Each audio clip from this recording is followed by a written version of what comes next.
Okay, we should be live. Yes. There you go. Okay. We are doing Baldur's Gate this week. I'm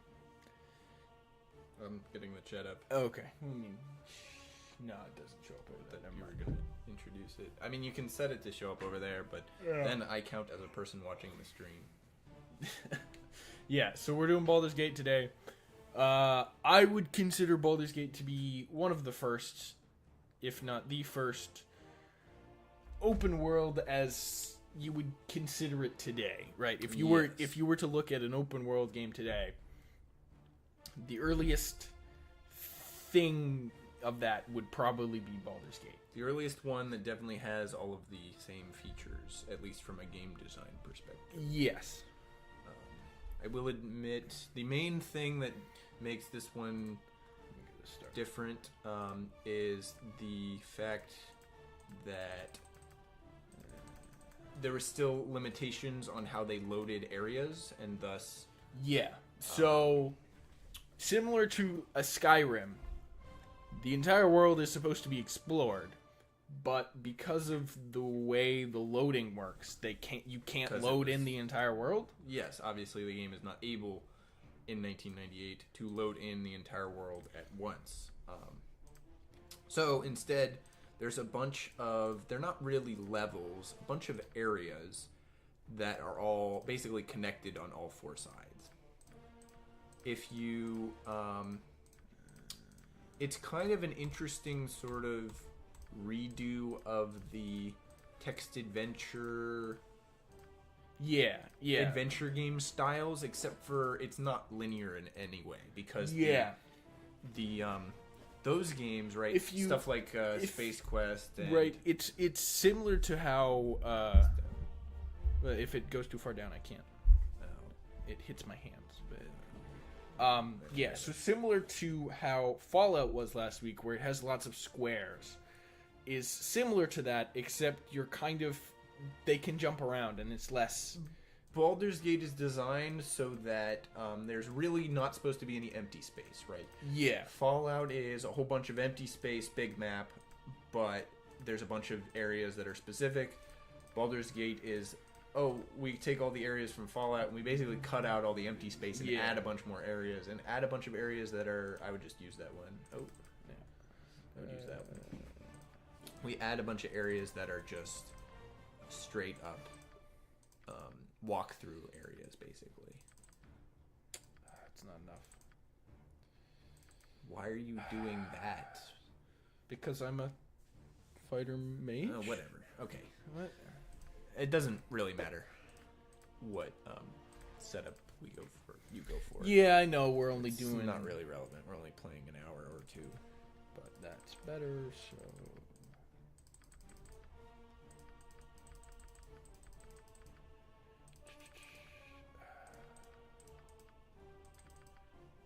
Okay, that's decent. 18 out of 45 is kind of bad. Well, I don't want to roll for another 89. That's probably not going to happen.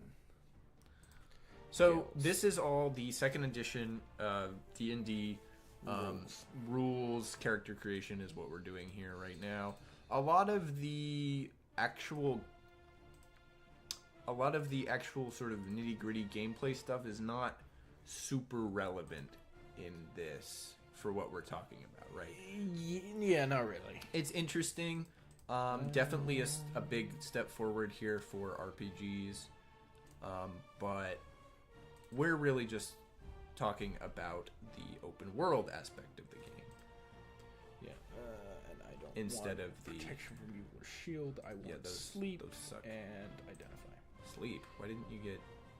Because you get magic missile really early. You're guaranteed to get magic missile really early, and sleep is better. Sleep is not better than magic missile. In the early game, yes. Not really. You can sleep the ogre, the ogre with the belt. Anyway. Identify, because that's easier. Appearance, this doesn't matter. Yeah, this doesn't really matter. There, purple. all this customization stuff was always in the game, though. This is not an enhanced edition improvement. I don't believe. Well, I mean, it is an improvement because it sucked. Oh, Is it? Was it really not great in the original? Yeah, it's not great. This is a much better version of it, but it's essentially just a UI change. Yeah. There's also. They also renamed this. Yeah, they redid this. It makes sense though because before it was just like they were just numbered, so you had no idea. Yeah. What each Oh one yeah. were. Yeah, that was. You had to We're just gonna do default if voice. you wanted to do it. Bob. I always name my guy Bob. Bob, sure. Unless you want to name him someone else. Bob. I need a last name Why? because I want a last name. Well, I came up with the first name, so I'm working on it. Gearhart. Gearhart. I don't know. Okay. Bob Gearhart. Whatever. It doesn't matter. Core rules. Sure. So, the voice, everything about this game is AAA for the time, basically. Yeah. It would be incorrect to say that this was kind of like an indie title, even though the studio was new. Yeah. It would be incorrect to say that this was like.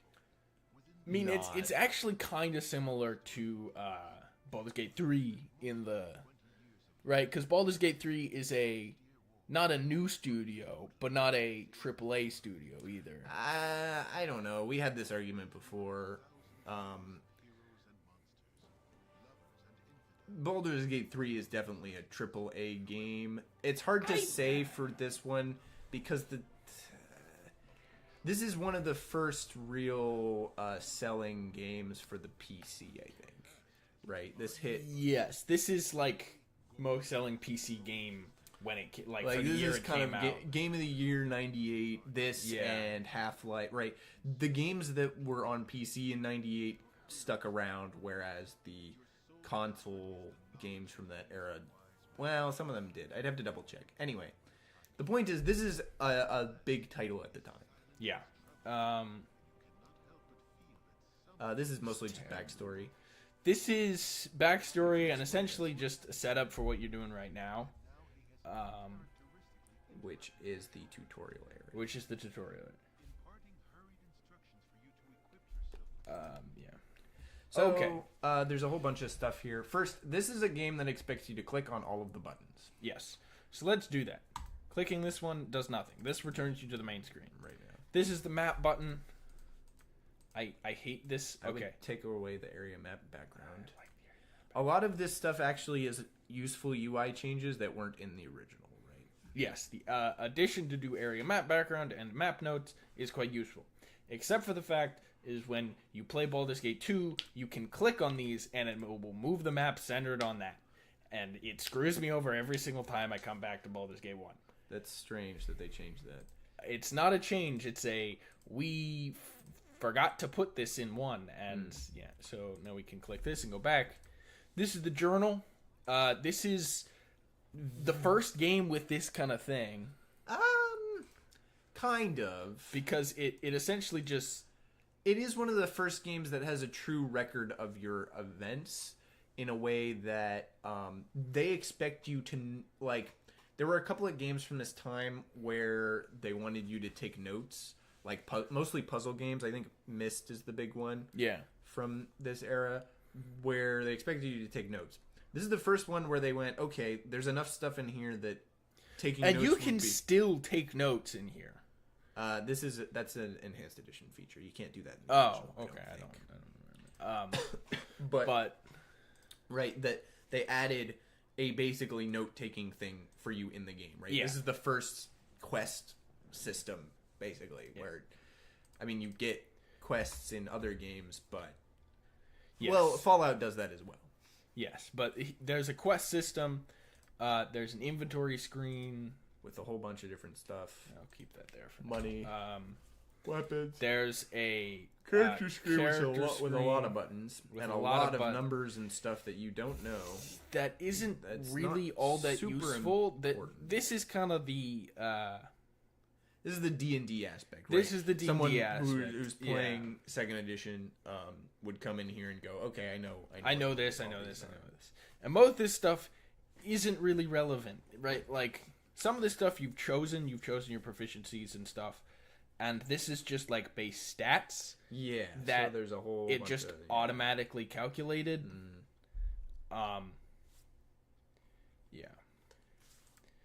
And then you can see a bunch of stuff, right? Like, you can see more information, combat stats. Again, it's essentially the same stuff as over here. Skills, which is again more random stats, and abilities, which is again more random stats. Yeah.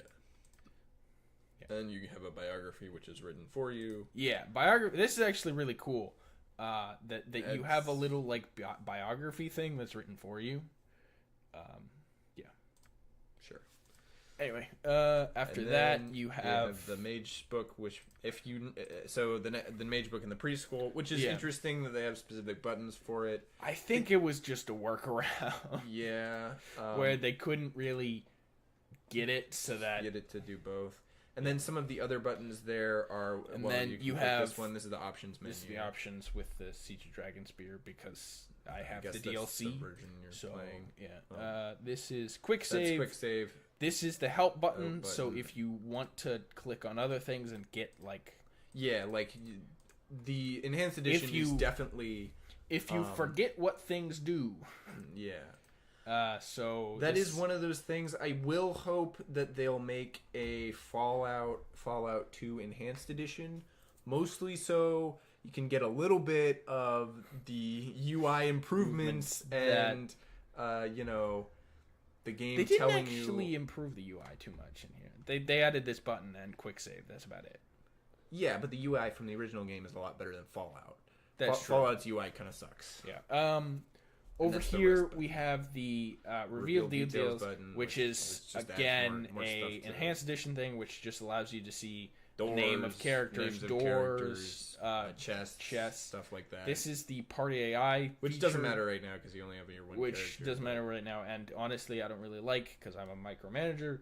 But the game expects you to micromanage it. Like, if you just let your guys cast whatever spells, they'll probably cast the wrong ones. Yeah. And then you have a timer here, which you can click. Yes.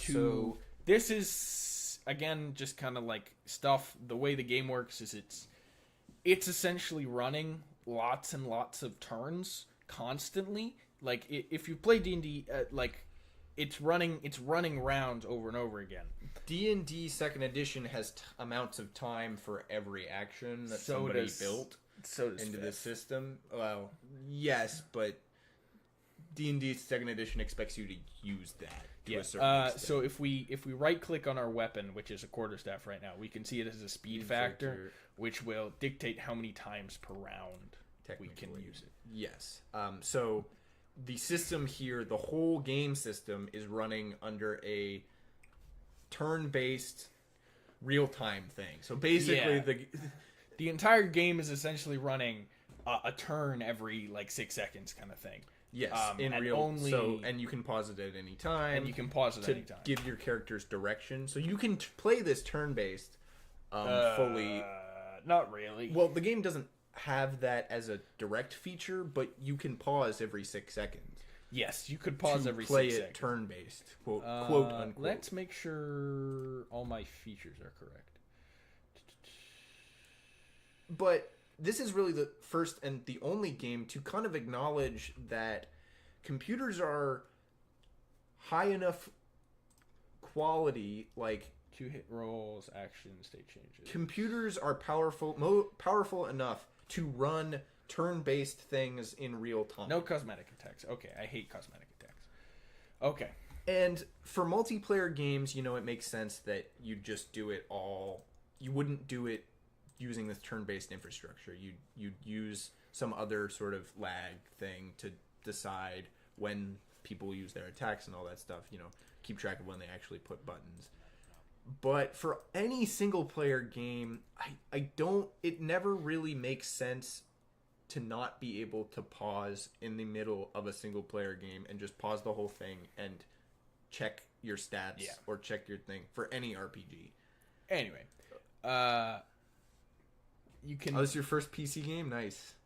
This is your first PC game? So Yeah.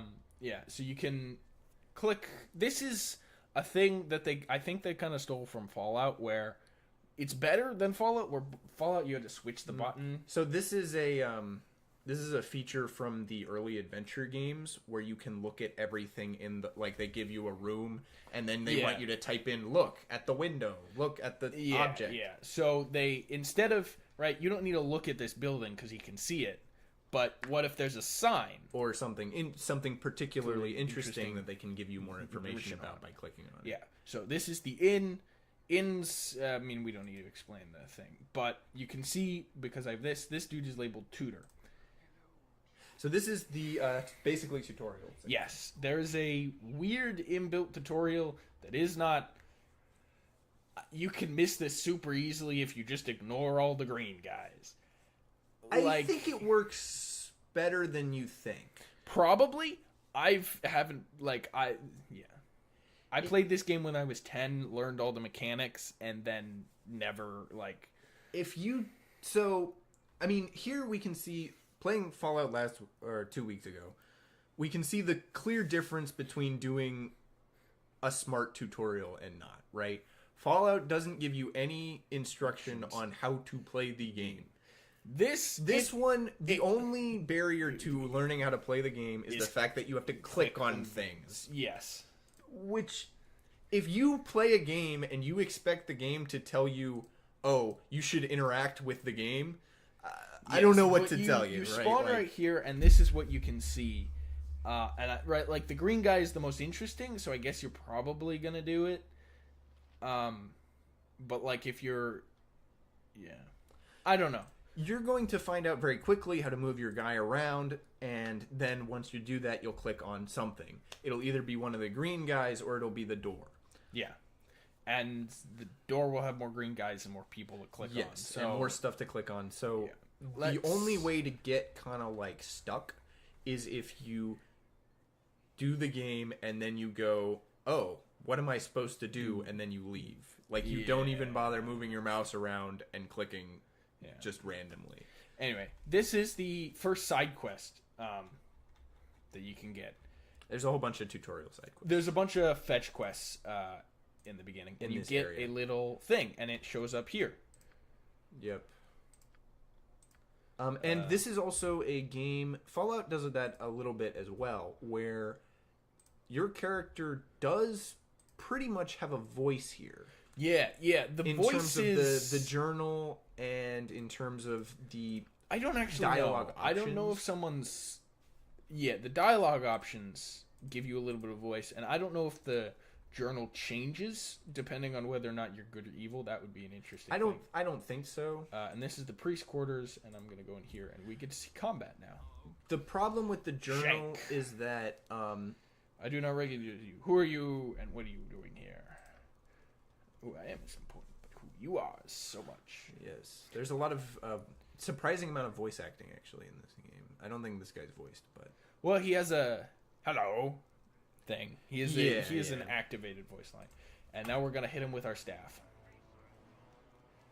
So we can see Crit? here. That's not fair. I have attack rule on because I like seeing that. It technically doesn't matter because you can't. But you can disable... These are disabled normally. You can enable it. And I enable it because I like seeing it. But normally this is just happening in the background. Yeah, right. You just look at the guy and... Yep. And I killed him. And you see... So, you think about in other games, especially something like Pokemon, you just end up... Like, you would have had to... wait a lot longer to kill that guy, even if the exact same thing happened. Yeah, right. Like, it took, like, 2 seconds for me to... It took 2 rounds for me to hit him and kill him. And it took longer because you paused. Yeah. But that was you interacting with choosing to interact with the game. Yeah, and this is one of your mentors. One of the people that exists. I don't know if Parta comes back. I think they all show up at some point. Yeah. But you can see that your journal gets updated with this. Yeah. The one thing though about this tutorial is that it is very easy to replay, and you don't have to go through the tutorial. Yeah, because the tutorial is entirely optional. So it's not you need only to talk to him twice. optional. This is probably one of the first sort of games that have tutorial areas instead of tutorials. Like, there's a lot of games that kind of do. We either have a tutorial or we don't have a tutorial, right? Yeah. We either have a section of the game that we've set aside for you to play before to learn how the game works, or we don't. In that case, we just drop you into the game, and it starts out easier, but it gets harder. Yeah. Kind of thing. This has a specific area that is really easy. There are no enemies because it's a town, but really easy. Allow you to get this, like, learn how to play the game in a setting specifically. Yeah. But even if you already know how to play the game, still has something. And for this you. dude is again is the combat. Thing. Yeah. Do I not have autopause? Yeah, you did. No, I paused it. Quite the fighter. I thought I got experience for that one. Oh well. But this is a thing that would end up in a lot of games, right? Pretty much every game nowadays has a tutorial section, right? Like, it has a tutorial section instead of doing like a really easy area or having a. This dude wants to kill the rats, and the rats can't do damage. Yeah, my auto pause is not correct. Should be on enemy side. It's on enemy sided. You should do character target destroyed on. Yes, that is the one I want. But I mean, you think about it, right? Like Breath of the Wild, Tears of the Kingdom do this exact same thing. Yeah, right. Like there is a little bit of in the early 2010s, mid 2000s, there was kind of a tutorial level thing, which was right. Going Like on so, where... if we're comparing this to something like Skyrim. Skyrim has a tutorial section. It's not as open as this. It's not like something that was a little bit between freeform and actual. So in some ways, that's more the traditional way, right? You think about 50 experience. Mario World 1-1 or something like that, where like the first level is secretly a tutorial kind of. Yeah, it's not like that. It's not quite like that because there's sections where they're actively trying to teach you stuff. Okay. But Gate Warden, we don't want to do this. Yeah, that is the party mess around thing. Yes, that is the party tutorial, and it takes longer, and it doesn't give you anything. Yeah, it gives you the same amount of stuff as the fighting Jondalar and his friend did. Bob. And now we will steal. And now we have stealing. Stealing in this game is simple. Don't get seen. If you talk can't... to the priest. Oh yes, I always forget that. If you can see them, they can see you. And if you can't see them, they can't see you. Yes, I would like connection. It's actually funny if you have taken damage, so you are actually sick. Yes, he gave a he gives you a potion of healing. Yeah. Now I got 2 potions, which aren't actually all that useful. No, not right now. You don't even have enough health for it to really like. It would just put you up to max. Yeah, and it would be worth more to sell it. Kind of, yes, at this point in the game. And this is the bunkhouse.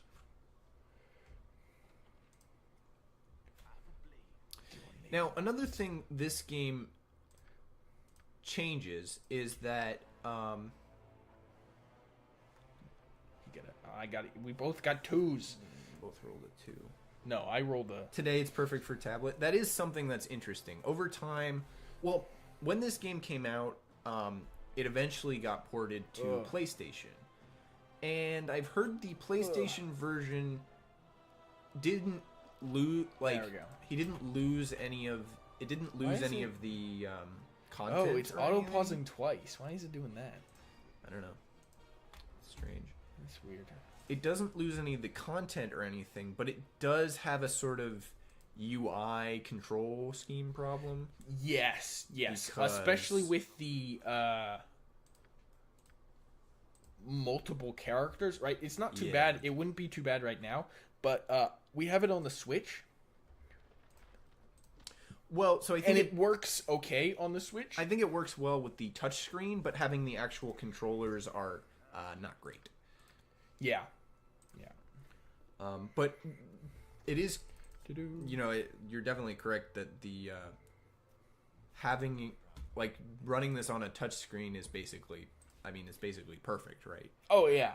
All right. You just need to kind of resize these buttons because these buttons aren't exactly great for. Well, but that's just UI. The UI is designed for a PC, not the tablet. So you just resize the UI pretty much, and it'll Yeah. be Okay. good. And now we go into the inn in order to buy a coral crossbows. And again, there's lots more tutors in here. Yeah, like, they're pretty obvious that you should just talk to them. Right? Okay. And I need to talk to Winthrop. And he. Now, this game's writing is really good. Yeah. If I were to recommend a game for you to play, it would be this one. Because it's pretty funny. Yeah, like it's good. Why are you buying darts? I didn't mean to. I forget you have to unclick. I don't need that dagger. Sell. Now, we haven't gotten really to the open world aspect of it, but pretty much all of the... Now, the other thing to note is when it comes to stealing open things that are open, don't count. Don't count. Nobody Yeah, cares. Nobody cares. If it's If open, it's already open, no one cares. yeah. And of course, sleeping people can't see you. Yeah, because they're asleep. They're asleep. That would be silly. There is a ridiculously impossible. Yes, it's kind of a joke almost. There's a handful of locks in this room that you can't open. Like, No, so it's not really possible for a level 1 character to open them. So This this one right one here. is impossible for me. I believe. I don't think it's possible, even if you're playing as a thief, to get No, high enough lockpick score. You just have to literally ignore everything else. Oh well. And the other two things have noblemen in them, so you would have to like knock them out. I No, think you can't knock them out. I don't think you can knock them out, but yeah, Yeah, so characters in this game either die or they don't. Why didn't you sleep? because I don't need to. Oh right, I'll they're gonna get healed heal at the you, end, you're and gonna there's get no healed at the end. more fight. There's no more fights in this area, so That's true. it's not like it matters. This opening section, though, does encourage you to do something interesting, which is go through everything in the area. Which is not really that surprising in the context of previous RPGs, right? Like, you think about, I mean, Fallout 1, basically all of the stuff in Fallout 1 you're expected to do, pretty much. Pokemon and stuff like that.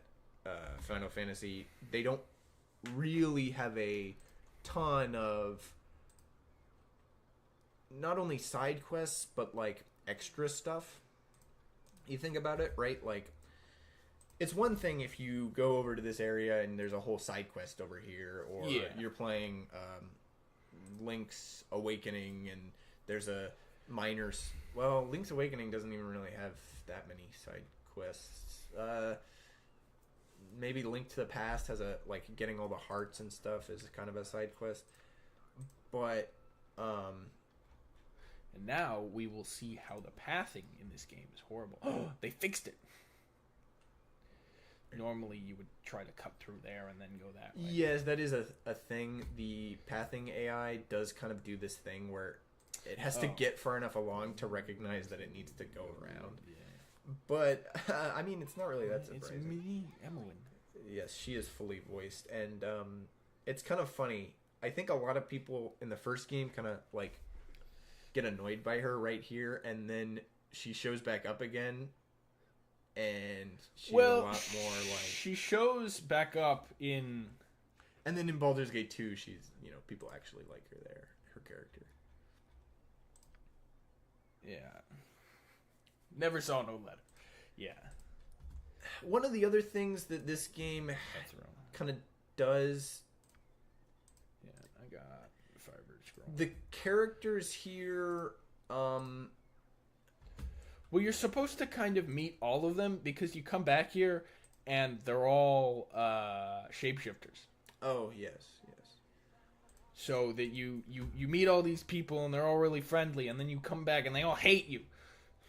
No. Yeah. And then you also get there's a bunch of guys that are spitting out relevant lore that will happen. Sell. You don't have any weapons. Yeah, I'm working on it. 2d4. 2d6 plus 1. So 2. You can actually 2 to go 7, through this whole thing. 2 to 8. You don't have to do any of the things that we just did in this level. Oh yeah, you could actually go straight to Gorion and ignore everything else. Yes, you don't have to buy anything. You don't have to talk to anyone. You don't have to do anything. Flail Morningstar. Except for, you have to talk to the guy to get out of there. But Yes, I have Flail Morningstar, and Morningstar is better. Let's buy 2.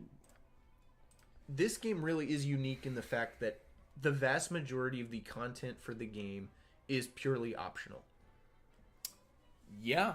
No, I mean Right? that it's If you're talking about getting to the credits, it's not like yeah. there's a speed running trick to get around it. It's very much Well, there's no speed running trick to get around it, but no, but like some other games that have sort of I never gave Tethril back his not Tethril.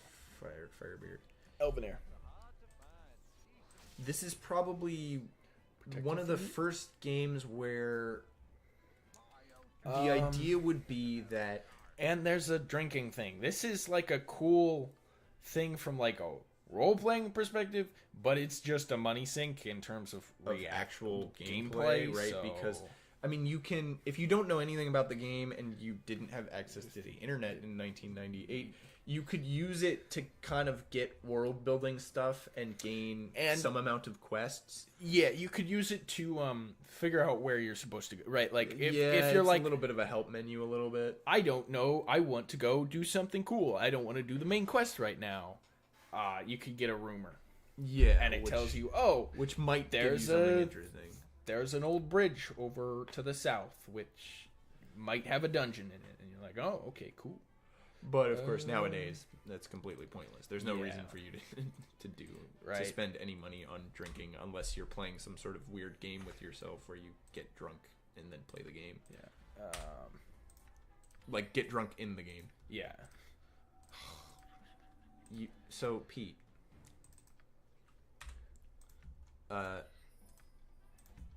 Right. Yeah, okay. You can go to the settings and you can. Yes, I know. No, but you don't get experience that way. Okay. Sure. It's like 10 experience. It's worth it. No, it's not. Okay, it's not. But this is one of the first games, I think, though, speaking about the optional quests, where the concept of the quests was that a lot of the stuff in the game the player would have to seek out on their own, right? Well, it's really you are walking around and you're talking to people and clicking on the interesting things, and you get a quest from that. You wander around the area and you see this cow being attacked by kobolds, so you kill all the kobolds, and then you talk to the farmer, and the farmer gives you a reward because you killed all the kobolds, right? Sure. Like but inherently a lot of the like side quests The game. Can I talk to Emmeline again? I've never tried that. She just tells you to go talk to the other guy. I think she also calls you gay. I You're a queer fellow. Oh yeah, she does say that. Which I mean, I guess I don't. I don't think. I don't think that was the being... intent. I don't think it was like. I don't know gay, if it was but... specifically supposed to be a remark like that, or if she's just making fun of you in general. Yeah. There's also this door, which you can't go through. Yeah. There's no way to get through that one at this point in the game. Yeah. It's like quest locked or something. Like you have to like glitch it out. It has the magical lock thing on it, where it says normal means cannot do this. Yeah. Yeah. But we've kind of done literally everything there is. We've done to do. everything that's in here. Yes. We haven't talked to this, but this is kind of irrelevant. This is a small little temple. And temples are similar to the inn that we were just at, except you can, if you don't have a mage, you can identify potential weapons just to make sure they're not cursed. You can do it at some shops as well. Yeah. It's basically another shop. Yeah. And that if just you gives need you specific healing or potions or hard to find scrolls. And you can increase your reputation. That's the only thing you can really do at temples that you can't do anywhere else. Yes. If you need... petrification. You can ask him a bunch of questions. You can really grill him on what's going on. Hey, he won't tell you that much, but he will give you some small clue? Information. You should know yourself well enough. Yeah. Use your skills as reference. Here's a little thing where it's like, what did you pick during your thing? You may not have enough gold to purchase all that you want. You can't buy everything. Buy the minimum, essentially, is what he's telling you. What could possibly guard us? At least one mosquito always finds its way through. Which, of course, given the fact that you've been attacked by two people, he's completely correct, right? That in the context of this game, admittedly, they're idiots. Yeah, they're really bad. They're stupid and they're idiots. But that's because this is the because they're just walking around. They see you. They come up to you. Are you the Gryan's ward? Are you this guy? I'm going to kill you. I think you are. You fit the description. I'm gonna stab you. And it's like, why wouldn't you just identify the person? They're not good assassins. That's how did they even get into Candlekeep? They must have had like a book. That's a tell me where we will be going. I've not truly decided. Yeah. But and then if you want to get out of the dialogue, you can do this, or you can do this. And we get. This is also. There's really not cutscenes in the game. It's all in-game stuff. There's some amount of in-game cutscenes, I guess, but most of it is through dialogue. Most of the story. And this is the first open world quest. He says, "Go to the friendly army and meet my friends Khalid and Tahir." Well, let's get through the cutscene. Okay. It'll I think it'll show itself pretty actively. There is kind of a problem here that we run into, especially in the older versions of the game, where you can't see all of them because they're on the edge of your vision, right? And because it's the way it works. We've got most of them. We're missing one, but she should step forward. That's Tamiko. She shows up later in the game. Yeah, she shows up later in the game, I think. Well, you're perceptive for an old man. You know why I'm here. Hand over your reward, and no one will be hurt. If you resist, it shall be a waste of your life. The voice acting is very good here. I mean, it really holds up. Yeah, this is great voice. You feel that way. It's a great language. Great. And then we get. You get shot at. You run away. You run away. He's doing a bunch of stuff. He evaporates that guy. Yeah, this is all lightning bolt. Like he's using a bunch of like late level spells. Yeah, fireball. She casts dispel magic here. Which are you? Is that what you're? Paying attention to? And then he gets stabbed. He gets stabbed by the armored figure. Armored figure, and we get a thing. Yeah. Yes, you get the weird thing that The dude said, hand over your ward, and you have no idea why. Yeah.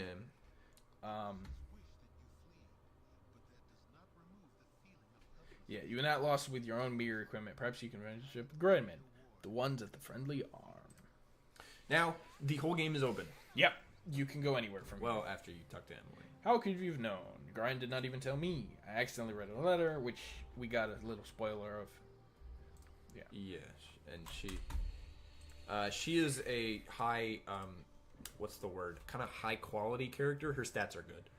Her stats are decent. So she has a decent amount of she has an 18 in dexterity and a 17 in intelligence. Well, the most relevant thing is she's a thief, so she has an 18 in dexterity, which means she's the highest possible for that. She has a 16 in constitution, which means she has a decent amount of health. 17 in intelligence. And then 17 in intelligence. And 16 in charisma. Yeah, she actually has a pretty high charisma. And she has a decent wisdom, and she doesn't care. Like, she doesn't need the strength, so. Right, she doesn't need the strength, and wisdom is literally irrelevant for her. So, yeah. But she comes with a bunch of potions. And a magic missile wand. And a wand of magic missiles. To throw magic missiles at people. Yeah. You deal 2 to 5 damage to one thing for free, essentially. Yep. And the advantage of this is that it's quick. Yeah. Okay. So, but now we should look at the world map. Well, we can do that real quick. You're going to do it that way? Yeah. So if you go to the edge of any screen in the game, you get this. Not quite any screen. Most screens. You can look at this screen just by looking at it, but you get a travel screen to go to. So you know, get these are the major towns. You know, this is Baldur's Gate. We have the friendly arm in High Henge is the area that we've just unlocked. This is the area that we've just discovered by going into. But you know, this one is essentially the DLC town. You don't for Tales of the Sword Coast. So you know Baldur's Gate, you know where Friendly Arm is, you know where Baragost is, and you know where Nashkel is. Nashkel Carnival and Nashkel Mines. A lot of stuff in the Nashkel. Yeah. Now, you might be tempted to see this and go, oh, this is basically the same as Fallout, right? Oh, you got a bunch of areas, you got to travel to them. Except there's a whole bunch of areas here that we can't see that are unnamed. That are unnamed. That you can just go to that have lots of stuff in them. In fact, if we move along, we'll get to that, and we'll see that. Let's go north. There should be something north. Basically, but we're also gonna go up and pick up all the stuff from the ambush site because Gorion killed a bunch of guys and no one was there to pick up that loot. If you look at the world map, any sort of section of the world map that is large enough to have sort of an area, right? You can see how big the areas are. Yeah. Any part of the map that is empty, that is large enough to fit one of those little icons, has an icon there, pretty much. Pretty much. There's some things, right, like there's nothing right here. Like at that spot specifically. Yeah. But there's a thing right here, and there's a thing right here, and there's a thing right here, and there's a thing right here and here. Right? Like so the whole map is really filled with... It's really a map. It's not... Yeah, and unlike Fallout, where... you have this whole map, and the only point of it is for you to walk across it and maybe encounter... have a random encounter. These are all areas with no specific purpose that you still want to go to because they have specific items. Yeah, so all of the areas have... they do have some amount of randomly spawning enemies, but for the most part, they have sort of set up encounters. Yeah. That will give you random side quests that basically have no meaning. This is the loot we picked up from the thing. We got a scroll. letter from Gorion that was sent to Gorion. That is probably the one that Emmerman read. And he basically tells you should leave. Run away, go find Klijahira, and sent from E. E. And Mr. E. And then I'm going to use the identify spell. And you find out that it gives you cold resistance, but doubles all fire damage. It's not really ever relevant, actually. No. You just put it on because it's free, and then it's free, and you honestly, I probably shouldn't even put it on. You should just sell it the first second you get it. Because it is not useful. But we're near the top, so let's go top. Go up to the top of the map and see what's to the top. So we already know that to the left, to the yes, there's west, also a road here, which the game expects you to follow. And if you follow the road, you basically won't have any trouble getting it does the army. same thing. It goes to the here's a random encounter. Random enemy. The random enemies here are weak.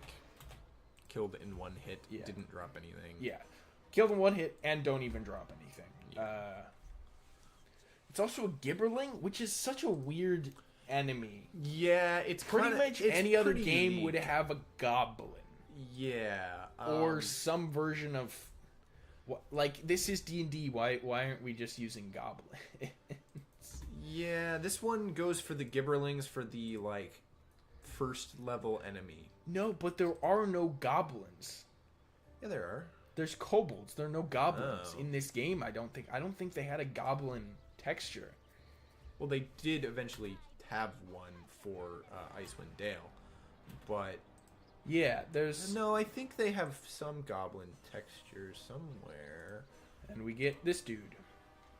Closet, who I guess his name is like a super niche reference to some internet reviewer in the late 90s. That's funny. Like a video game reviewer in the late 90s. Why are you in the woods? Well, I'm a hermit. I'm rather new at it, actually. That's funny. Used to be a merchant in Nazca. And he gives you a lot of world building stuff, interestingly enough. Yeah. Oh. Huge one. Yeah. But he also told you, it's very likely you missed it because I was going quickly, but he told you that there were these two guys. These guys are evil. They're evil, But they're funny. they are funny. Yeah. I'm grateful for any assistance, like all good people. Perhaps you would go to the National. This is an interesting thing. So they have these guys. You talk to them because they're the only guys in the area, and you're kind of just you're kind of supposed to explore. You're going along the road. You're going to come in contact with them. Yeah. You're supposed to talk. They want you to go talk to the mayor of Nashville, Baron Gasco.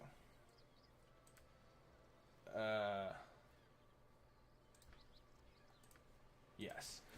And you can get them as Party members. members. The game is very knowledgeable in the sense that you can have maximum of 6 party members. You want to get up to 6 as soon as possible. And the game basically front loads a bunch of guys. Yes, Front loads certain characters right at the front Yes. in order. So this that is you, a hidden thing. yeah, you wouldn't really be able that to find you that normally without wouldn't be able to find it. enhanced But edition. the enhanced edition has that. So this is a messenger. Yeah. He's just wandering around. He's delivering messages. But so it essentially front loads you with 4 guys, 4 new guys that right are away. all in groups of 2. So you get these 2 guys, and then you get Khalid and Jahira. So you get up to 6 really easily. Yeah, and even if you don't take Emowyn, you get this dude's a thief, this dude's a mage, Khalid's a fighter. Jair is a The four druid and a four healer. starting party members are, you got a fighter, a thief, a healer, a mage, right? and then a it's- fighter thief. Right, that's what Montron is. Yeah. No, we shall go this way. So we could have explored that area more thoroughly. I don't think there's anything else in there. There is not really anything else in there, but That's kind of the problem is because your walking speed is so slow. If you want to find everything in an area, just look up a guide. It's better. that's true when you're playing this modern times. But I will say, But the intended thing is that you're kind of just supposed to walk everywhere. yeah, this is one of the reasons An old man. that this is really an open world game is because there's a lot of space that you can go that's not relevant. Yeah. Not even, and then most of the other space that you can go that where there's something to do is also not relevant to the main story. It's Yeah. just extra, right? we have not done anything important to the main story. Well, we've basically. encountered this dude. He's technically part of the main technically story. part of the main story. Persisting strange about their mental state doesn't actually seem that all well adjusted to me. Point well taken. Determined instead. Yeah, and he's like, north is the friendly armor, where I should find the truth of it. I've said too much to take him much time. And then he just leaves. He's supposed to be funny. I don't know if he's supposed to be funny or creepy. He is funny. And the pathing gets screwed up because he's Yes. supposed to walk off screen. He's supposed to walk off screen, which he does eventually. He'll get there. He'll get there, but it takes forever. Yeah. And your guy took a damage. Yeah, great. This is also a game where most of your characters can die, except for your main character. Yes. If you die, the game just ends. Yes, because of the way the game works. Yeah. Which, I mean, makes sense. If you consider this against a game like Fallout, it basically does the same thing, right? It's just that the party system is not as robust, yeah. Yes. In Fallout, you basically have little to no control over your party members. Yeah, no, but it's funny. It's part of my problem with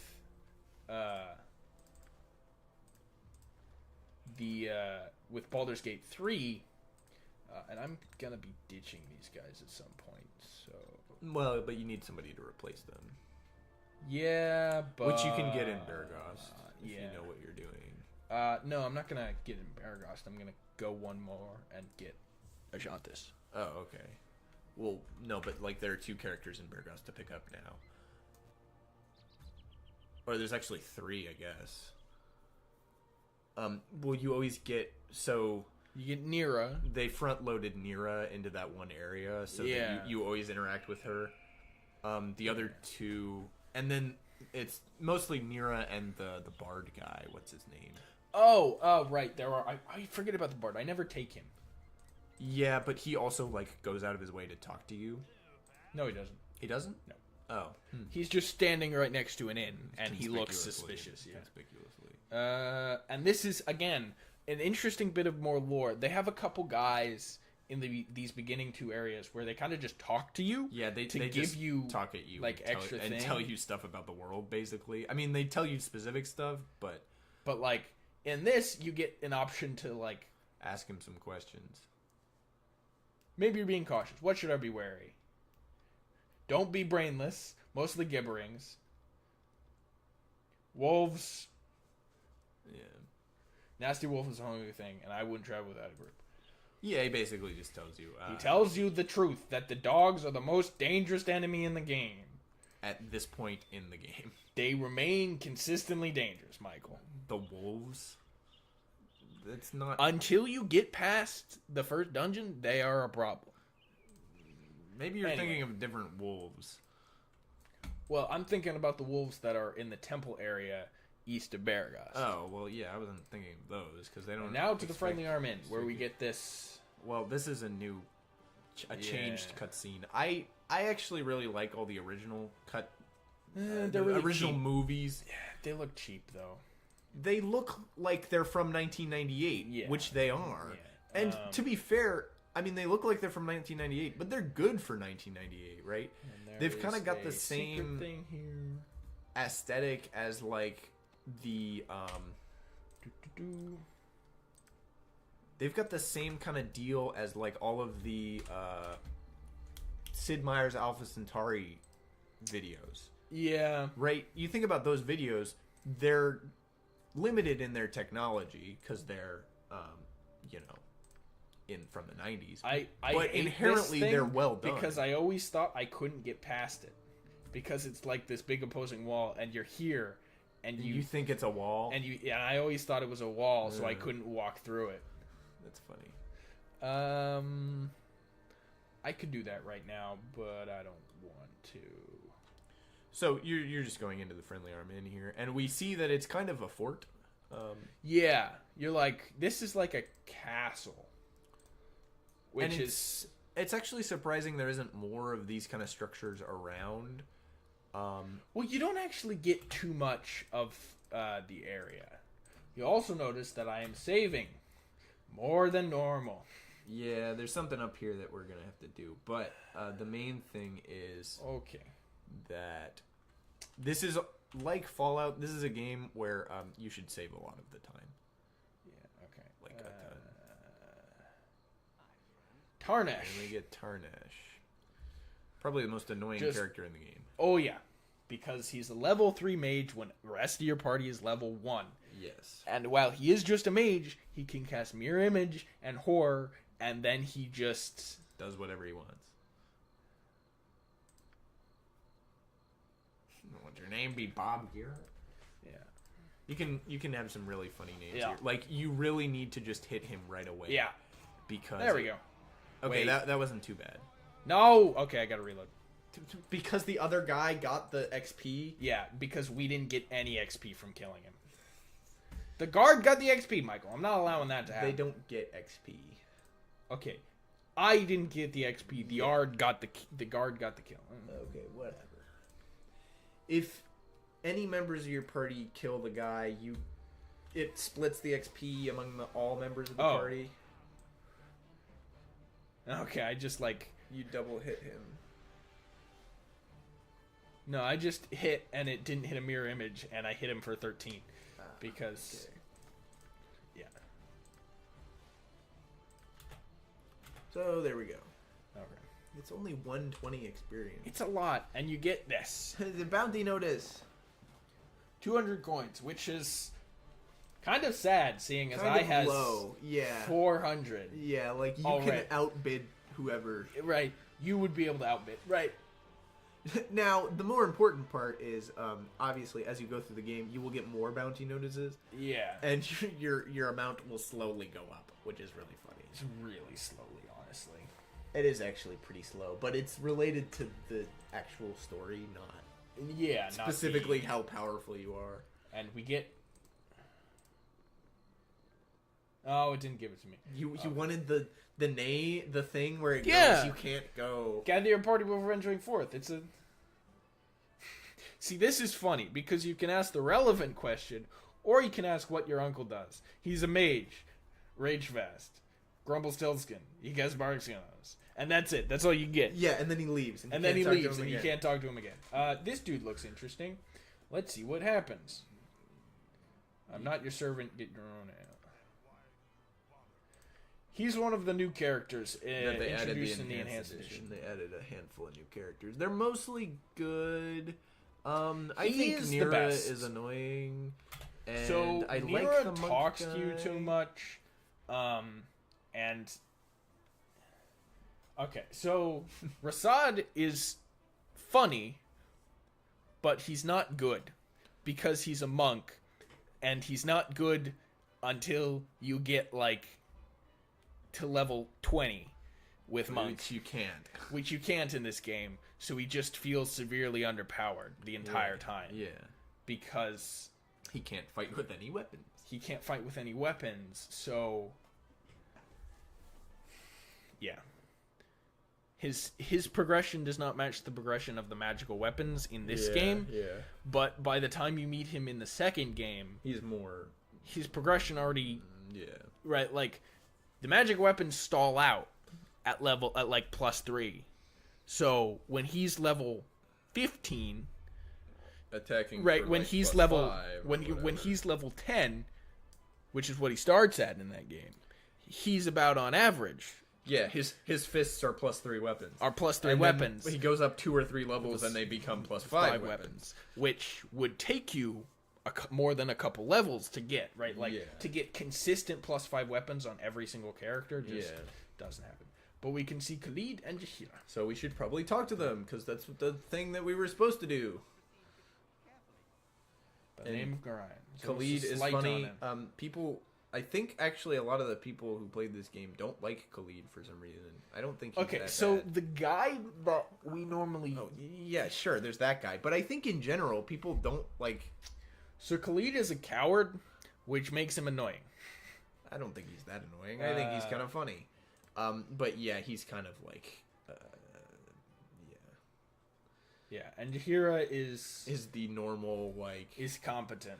competent person, and Khalid is and then Khalid is thus presented as this kind of wacko, is like a incompetent fool guy. Yeah. But you get both of them, and now you have a full party of 6, and you have all the relevant. I never understood why she has an invisibility potion, but she does. She's a druid. I think that's the reasoning.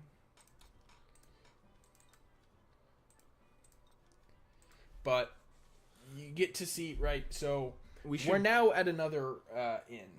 It's been an hour about. Well, so I think you should do some of the stuff here, and then go out into the open world area. Like, you should just do the open world stuff that they don't like. Because you have a goal right now, but you also have access to the whole world. Yeah, and so, we should show that off. Yeah, I'm going to go north. Somewhere, wherever you want. But you can see that she has club, quarterstaff, and sling proficiencies. He has longsword, axe, and longbow proficiencies. He has a dagger proficiency because he's an idiot and didn't get a sling proficiency. And mages suck anyway in terms of proficiencies because they have spells. He has short sword and sling. Why does he have sling proficiencies? I don't know. He decided that was his ranged weapon. Okay, whatever. Okay. And you can move your guys around to set where they're going to be in the thing. Okay. Now, let's... This is the bounty notice. You can sell it. You can sell most of the stuff. Yeah. Diamond. Yeah, and the belt is... There's not a lot of cold damage in the game. And there's not a lot of fire damage in the game. So, yeah. There's really no point in holding on to it unless you... Yeah, it is there's really worth no point. More to sell. It's $250 to sell, and you kind of need money at this point in the game. So yeah. Let's get her a sling and some bullets. We don't need that many, just a full stack and some splint mail. You could use some more arrows. The other thing that this game does is that a lot of the... You kind of upgrade your stuff with magic. You don't have a sort of like, this is the lowest armor, this is the next level of armor. Like, you do that with the armor class technically, but you kind of get access to most of the armor at the beginning of the game, right? So in this game, there's not a lot of armor. Yeah. In the second game, there's much more armor. Oh, I see. So in this one, you essentially, if you get lucky, right? Like, you want... But that goes for the weapons too, right? Like, short bows are basically the same as they are as you have them right now. The only difference is that they get magical, so they get plus bonuses. Short bows suck. Sure, whatever. But there is one, like, there are +1 short bows, and that's it. There's, like, no +2 short bow. But you get the magical arrows, which are +3 or whatever. So okay, that is true, yeah. It doesn't matter. So but, like, the longsword, you end up getting longswords plus magic. Not, you don't end up going to a better thing. The game really encourages you just to stick with whatever weapon you have and get the improved magical version of it later. Yes. That is consistent, yes. You, just gonna get this dude. Yeah. Just get him a sling so he's not running through. And you don't sell helmets, do you? No. It's the one thing he doesn't sell for some reason. Yeah, I don't know. It's very strange. This is a weird thing. You can sleep, and it costs more, but it doesn't really have that much of an effect. I don't think it has, right? So I think it could potentially have an effect if you're running on, like, the hardest difficulty, and you don't have sleep until fully healed, which is just a thing. But it says, who but royalty could afford the cost? And it costs 8 coins. 8 coins. Which is, like... You start with a meager amount, like you're supposed to start with like the meager amount of coins, and you start with what, like 60, 40, You start with 100. 100. Yeah, like that's the minimum. If you have like terrible charisma, like 3 charisma, I think you still start with 100. So like, you know, it's royal bed, but not really. I don't know. The descriptions are bad, but it is funny. Oh, and he also tells you that there's an iron shortage. So Okay. it's actually a bit weird. There's an iron shortage, but you can still buy all your weapons and stuff. So, Well, the iron shortage is supposed to be a interesting thing. So the iron shortage is supposed to be a your weapons have a high chance, are supposed to have a fairly high chance of breaking. So it's supposed to be like you should go deal with this because you're spending money. But that's a horrible game mechanic.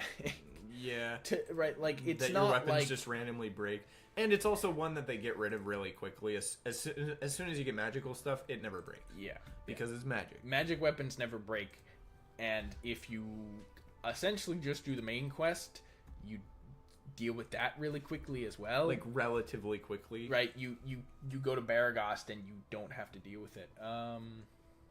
Yeah. So, And we're just going to be exploring now. So, there's a road up this way, so I'm just going well, that's a path. It's more of a path. I think it's technically a road. Yeah, whatever. And we'll see what's this way. Nothing. So you see that didn't give us access to any new thing, but you can still leave the area out that way. Yeah. So.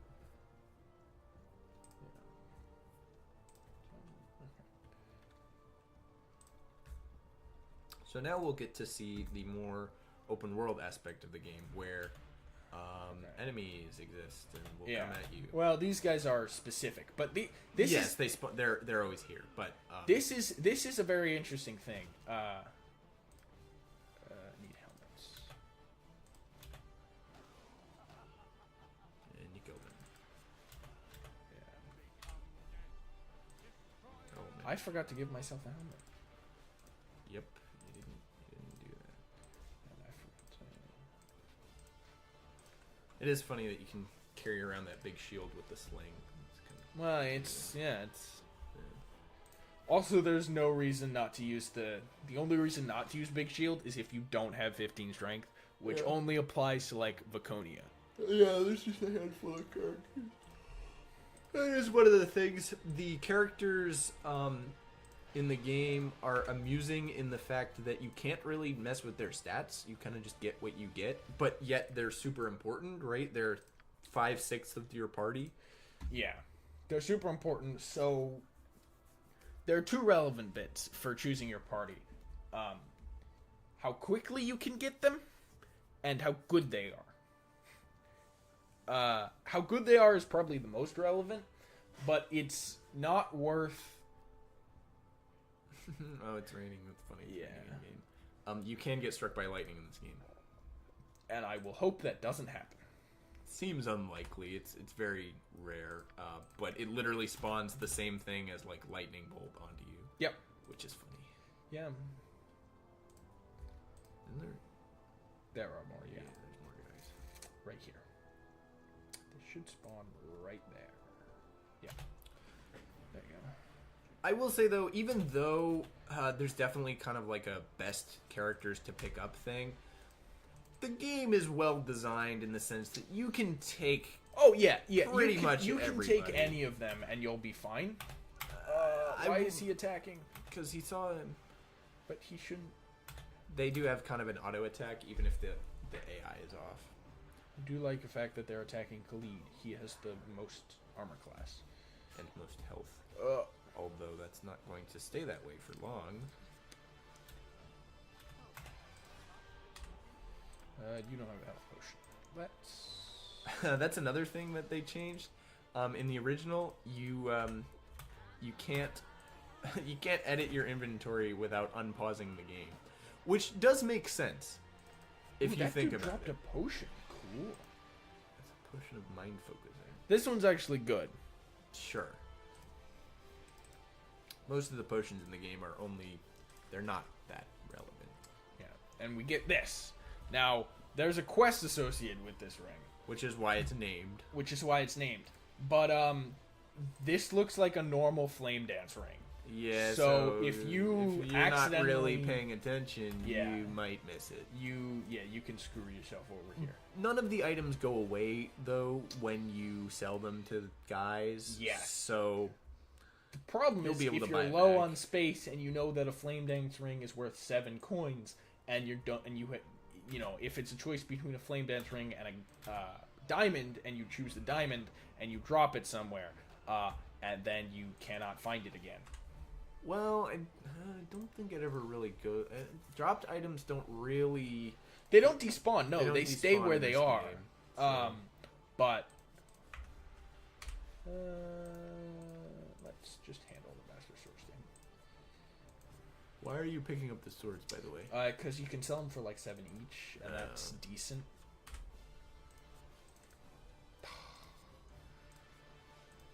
There's also weight limits, which is funny, but not really that surprising. Why are you continuing to move them? Because if you sell them in 2 goes, they cost. Well, they don't. I don't think you have to sell them in 2 goes. Oh, his sword broke. Interesting. So we give him a new sword. Yeah. And it actually gives you a little blurb about the Iron Crisis. Yeah. Which is funny. Yeah, seemingly knows mercy. Quite amusing. Yeah. But I'm just gonna head up here because I know I'm right near the top. See, this is the problem, right? Like it took me forever to find this. You got all the way up here. Okay, I think there's bandits. There's normally a spawn of random bandits. So now we are in one of the just vague areas, and we come across this guy.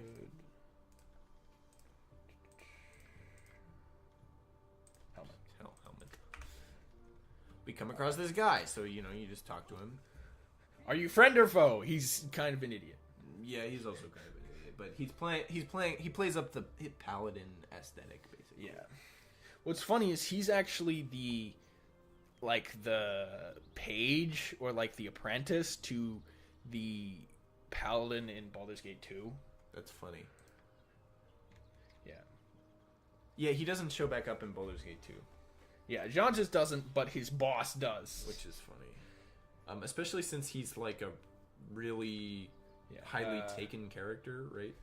What, Ajantis? Yeah. Well, he's... I mean... Now, here we get to the second thing. I wouldn't remove him yet. Hit cancel. Okay. Where, some characters are connected. Yeah. Come along, Montaron. You and my counterpart will not be separated. So he also leaves. Khalid and Jahira are the same way. If you kick out one of them, you can't get rid of it. You have to get rid of both of them. He's just decent. He's got good stats, right? His lowest stat is a 12. His lowest stat is a 12. This dude is good. 2 17s, a 16, and 2 13s is... Of course, he's already level 2, which is kind of screwy.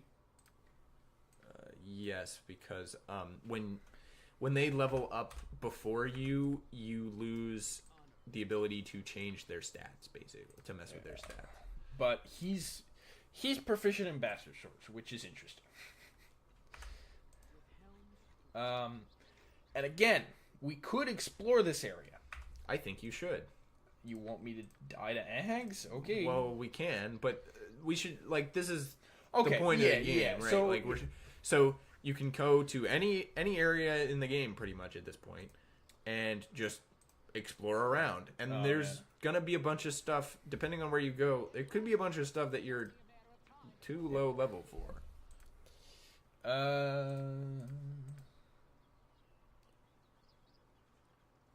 Help a group of poor fishermen. I'm a good person. I will help a group of poor fishermen. There's a priestess that's harassing them. A priestess of Umberlee. Umberlee is the god of the sea.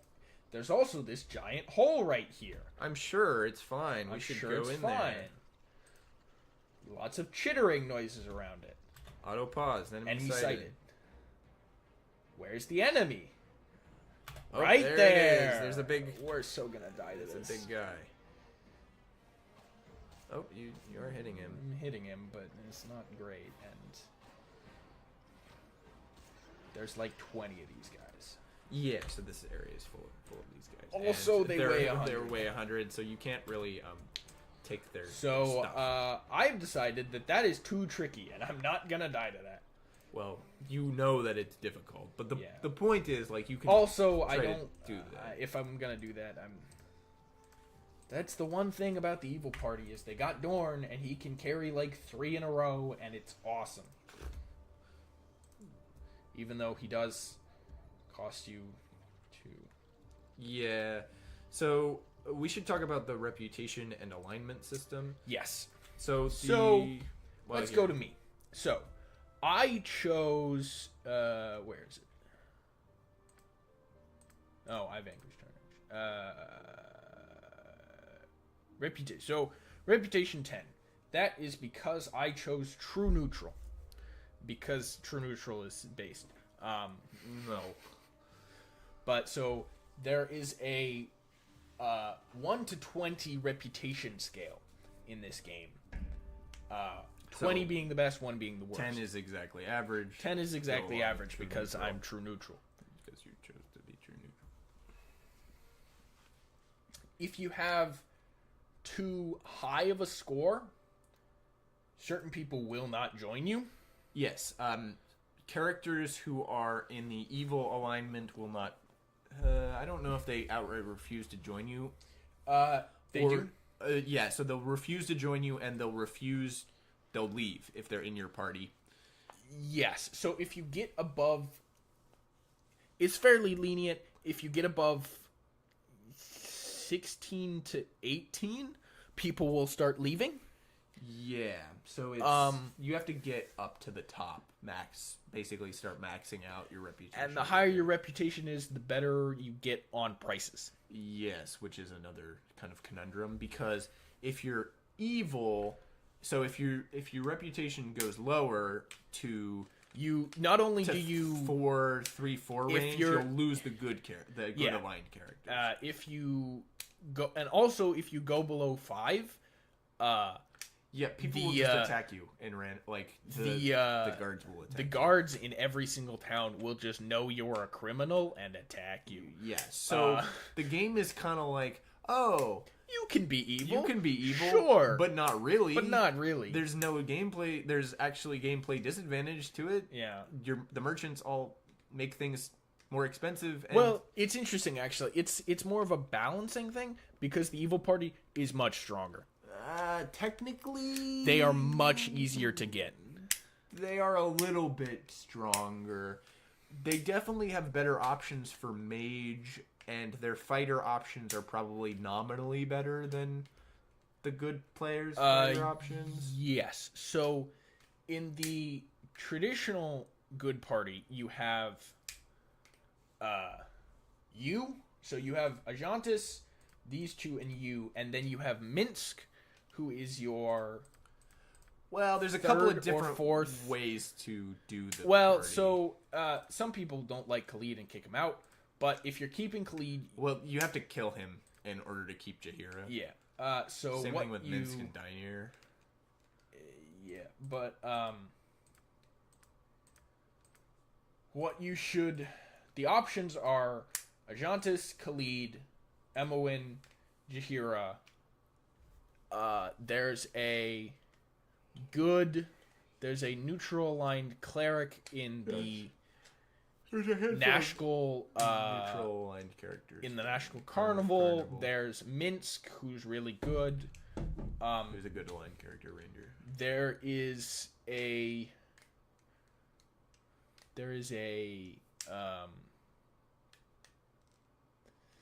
There's another ranger, I think, who's hunting bandits.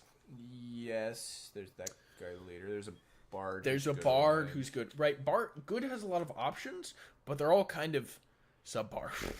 They're all right, but none of them There's only a few that are kind of outstanding. Yeah. Emowin's really good. Jahira's pretty good. Ajantis is pretty good. Minsk is pretty good. Minsk is really good. Yeah. Right. The problem is that Jahira and Minsk have another party member that you have to take with you. And Khalid is okay. Khalid is Khalid is playable. Okay. His health and dexterity mean he's decent. Minsk is his extra guy is Darren not very is good. just not great. Is not just not very good. And you can still play the game with that. They've balanced it well. But the evil party has a lot more like flexibility with. The evil party is simple because you just play the strongest fighter in the game is Dorn. He's evil. The strongest mage in the game is Edwin. He's evil. The second, right, you have two options for a second fighter. You can go Keldorn, not Keegan. You can go Keegan, or you can go Shartil. If you need a thief, you can get... the thief is the only thing that the evil party is lacking. No, you get Safana.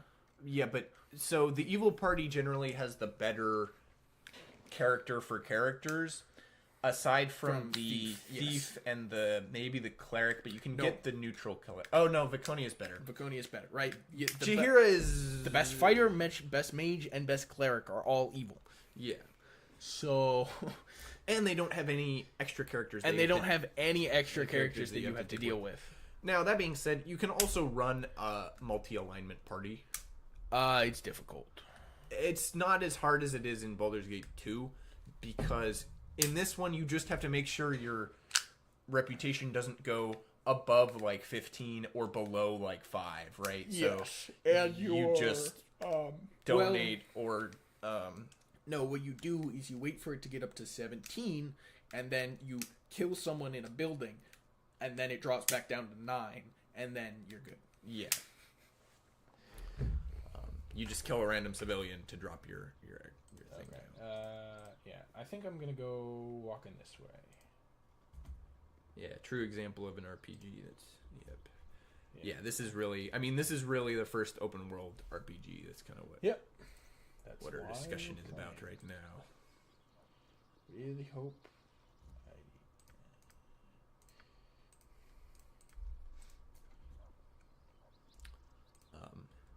And of course, the problem here is that you know what most is in the game. And every once in a while, you'll run into areas where you can't continue, but we can go left here, and we can get to somewhere called Peldvale. And I might as well just grab her because we're here. Well, you need an extra party member, so... Yeah, I can grab one more party member. Yep. There she is. Calm down. Is she in Baldur's Gate 3? She should be in Baldur's Gate 3. She's not a recruitable character, if I don't believe. Well, I haven't gotten to the end of that side quest, but yes, she is in it. Oh, that's cool. I do like that more than... But she's more of an evil character than she ever is in these two games. Yeah, she's evil aligned, but she's also, like, normal. She's the... Emowin is the good character that you can take in evil party. Viconia is the evil character that you can take in a good party. Yeah, because... Calm down, tell us who you are. My game of Viconia. See, it's funny because they don't actually allow you to take part of the anti-drow racism thing because you cannot actually see her skin color. Because her thing doesn't show it. Well, it kind of does. I'm sure there's a... you can do commentary on how they portray this, but... Yeah, they basically say that they're trying to kill her just because she's a drow, which is accurate, and also like the game does kind of present that it's wrong, but you still take a reputation hit for killing this flaming fist guy. Well, no, you take a reputation hit because you have a drow in your party. Sure, that's the way I've always said it. What do you intend to do once you have her? Kill her, of course. I need a party member. Also, the flaming fists kind of suck anyway. And she has a very high... also, you can get the plate mail, and She which has high I will magic resistance. give to him. Oh, and I'm in combat. And She's gonna talk to you. combat. No, No, not no, you're combat good. anymore. Okay. Oh, I'm still okay. Fancy helmet. That is funny that they have a bunch of helmets in the game that are all like different looking, but they're basically the See, same. it's funny. I don't think you lose reputation until you say this. Yeah, technically. You can kill her, tell her to leave, and you don't lose reputation. Yeah. But she is really good Because she has high magic resistance. She has because she's a drow, so she gets innate 50% magic resistance, yeah. which is like broken. Like yeah, because magic is all very powerful in this. yeah, edition, because you can't version of D&D. you can't get to level 20 on a fighter, so you can't get like the whirlwind attacks that allow you to destroy a mage in one hit. Yeah. So Which even then is not actually like balanced. The mages still can beat you, basically. yeah. Because of what You they get at level essentially 20. have to because a major level 20 can cast time stop and then Yes, and then just do horde wilting you 3 times and Yeah, suck all the water from your body. Whatever. Yeah. Well, in the context of the actual game, it just means they hit you a bunch of times.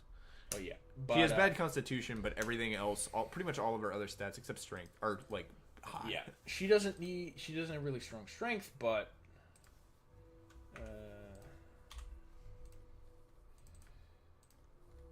yeah. But her dexterity more than makes up for that. Yeah. Yeah. And She's this game really does expect you to do a lot of the stuff that you don't have to. oh yes. Even if you're just doing through the main story, So there Like, there is laser there focused is on a the main specific, story? No, actually there is. you're gonna miss a lot of the game. So there are specific kind of points where it tells you to look around. So once you beat the mines, pretty you're much told always go looking for the directs bandits. you to somewhere And while it else. does give you directions, it doesn't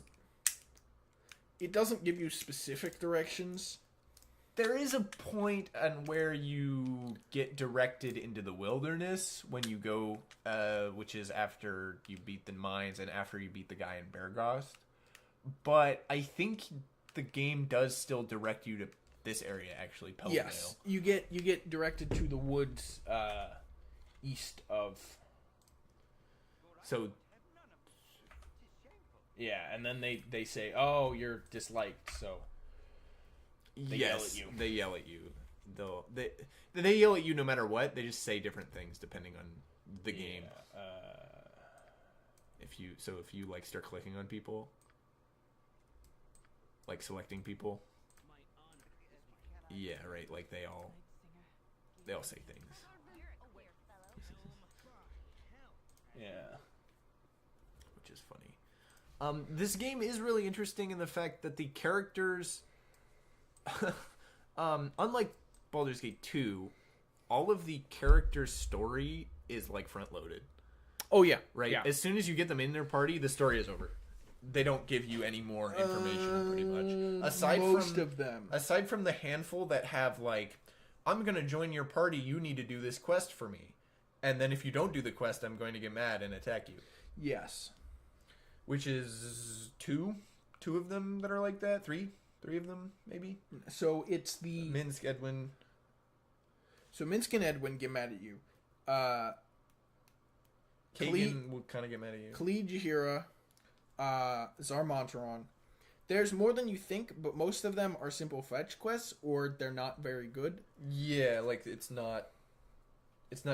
very easy to just clear their little check mark and keep them. Then Yeah, you right, Just travel like- with them forever.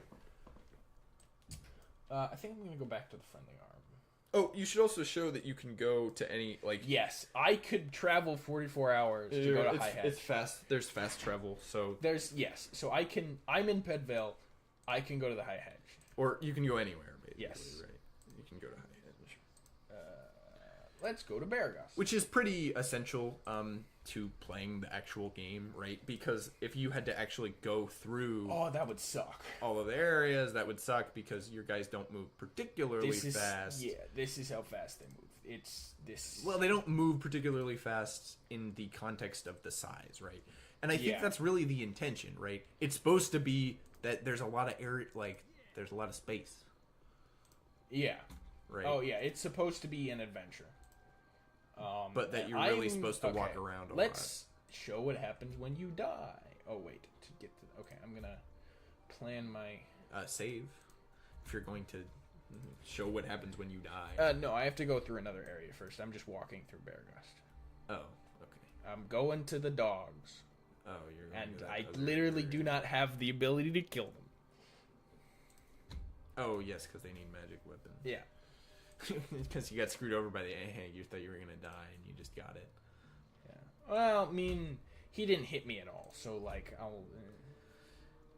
Now, here you get a lot of different things to do. Yes.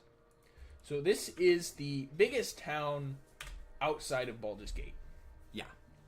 And is essentially the town you come back to after every one of your adventures until you get to Baldur's Gate, and then you're in Baldur's Gate the entire time. Yeah, because then most of the game is in Baldur's Gate at that point. And there's tons of stuff to do here. Yes, and a lot of it, it's not expected that you do it right away. Yes.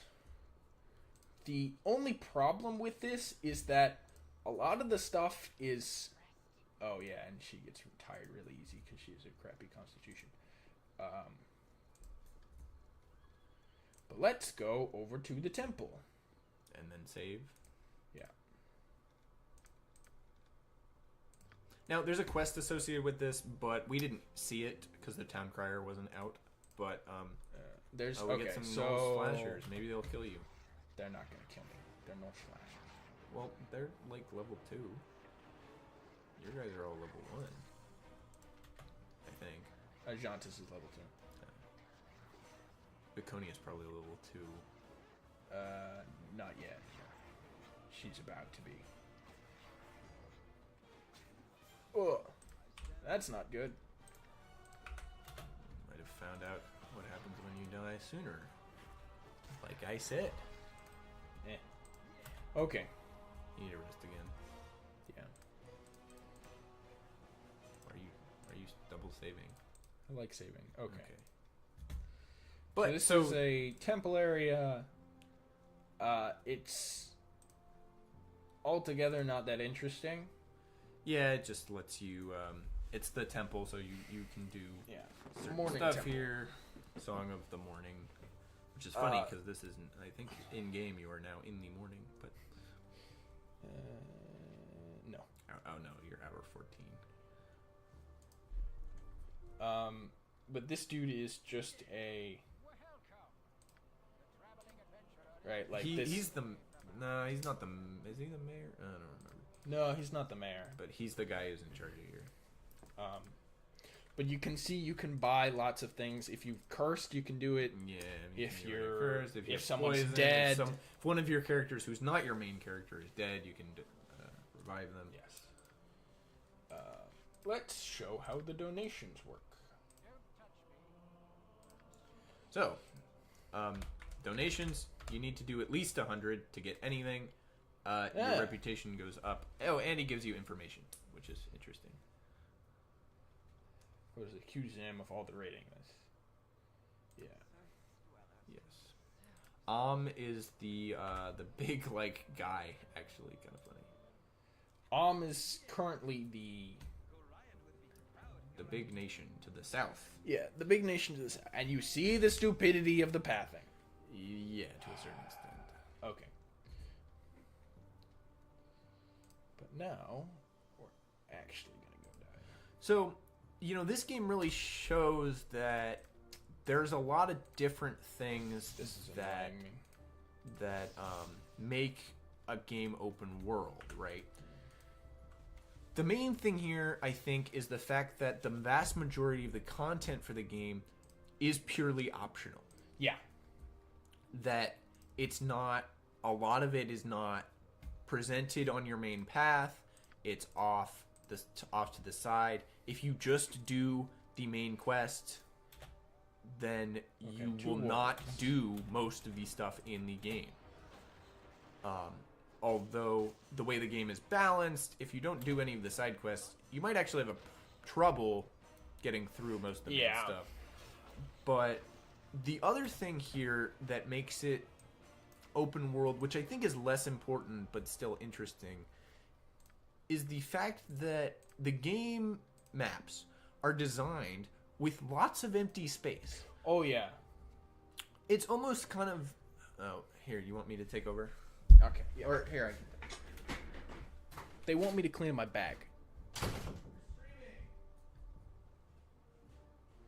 Okay. I think I'm close to the death area. But, yeah. Vampiric Wolf. I do not think I have the ability to kill this. Yeah, weapon ineffective. Okay. Let's see if I have the...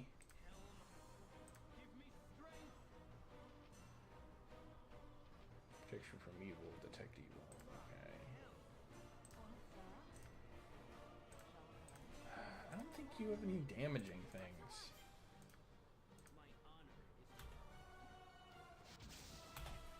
How much damage?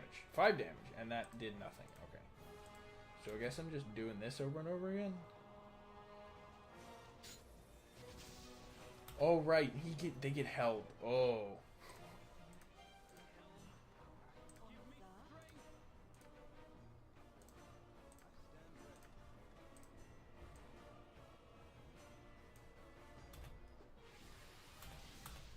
Okay, he's held now.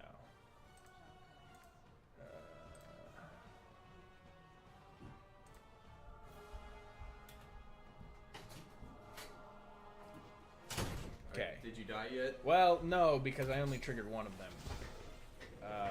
Yeah, weapon ineffective. Yeah. That's a thing that happens a lot. Problem is, he's not targeting me. Whoa. He's gonna, yeah. I mean, I just saved, so I don't really care, but... Yeah. So, yeah, one of your characters died. You can still kind of see them, and your other characters will make a thing. So, here. Yeah, to go so... back. Yeah. Yeah. Jahir will say something because, you know, it's Khalid. The writing is very, very funny. She can actually hit it. No. How'd you deal damage? Oh, with the magic missile wand. Okay, now I'm held, and I should die the next time it attacks. It's not attacking. What? Oh, come on, kill me. It dealt 1 damage. No, it didn't. It dealt 4 damage. Oh, sorry. But okay, so there we go. You get kind of a cutscene. Your guys keep attacking, and then you get a death thing. Yeah, your main character is killed. You must restart the game. Okay, but let's see what's up this way. You can get large wood. Yeah.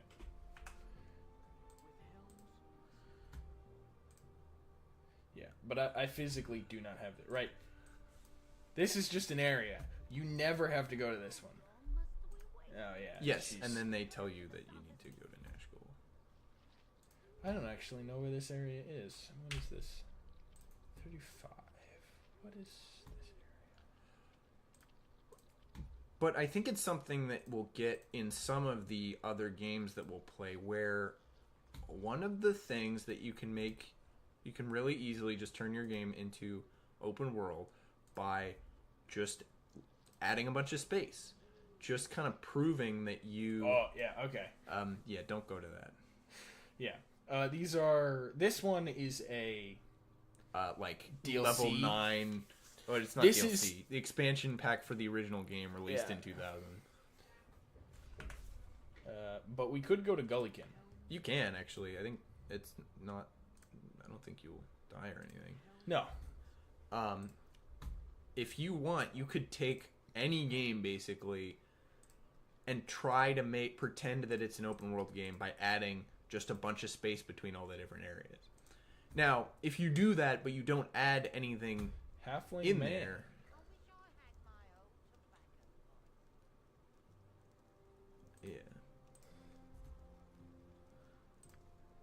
yeah, they talk about some of the stuff that's around.